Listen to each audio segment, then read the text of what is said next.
Aerys Targaryen was the last of his name to sit on the Iron Throne. Known far and wide as the Mad King, his was a reign of instability and terror. The Seven Kingdoms are well rid of him and his kind.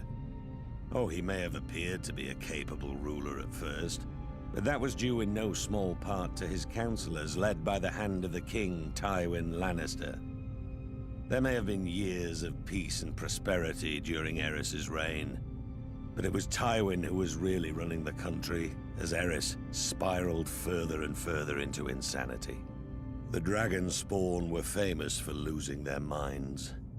It was the price they paid for centuries of keeping the bloodlines pure. And Aerys more than happily continued the noble sister-fucking tradition of his forefathers.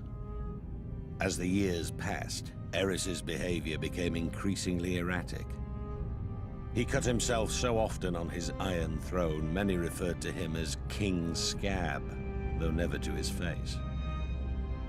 It was rumored he had developed an obsession with wildfire and was known to inflict horrific punishments on those he considered enemies, including burning them alive.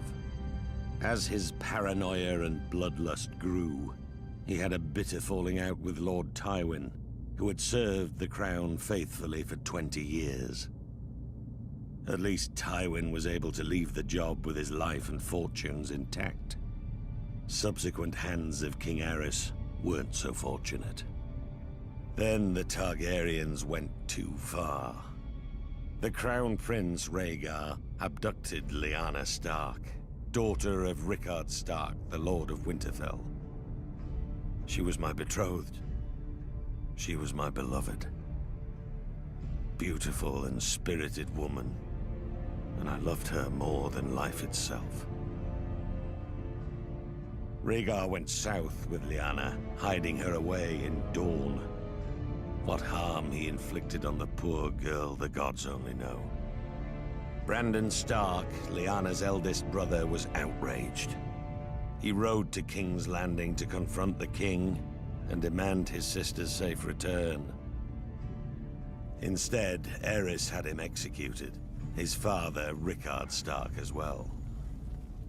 There wasn't much left to discuss after that. Aerys feared their loved ones would seek revenge for what he did. He was right to be afraid. Aerys wasted no time in calling for the heads of Brandon's younger brother, my friend Eddard Stark. And my head too, of course. I'm sorry he didn't come looking for it himself. Alongside Jon Arryn of the Vale, the man who fostered Ned and I as children, Baratheons, Starks, and Tullys all called their banners. Once our rebellion began, the Mad King's days were numbered.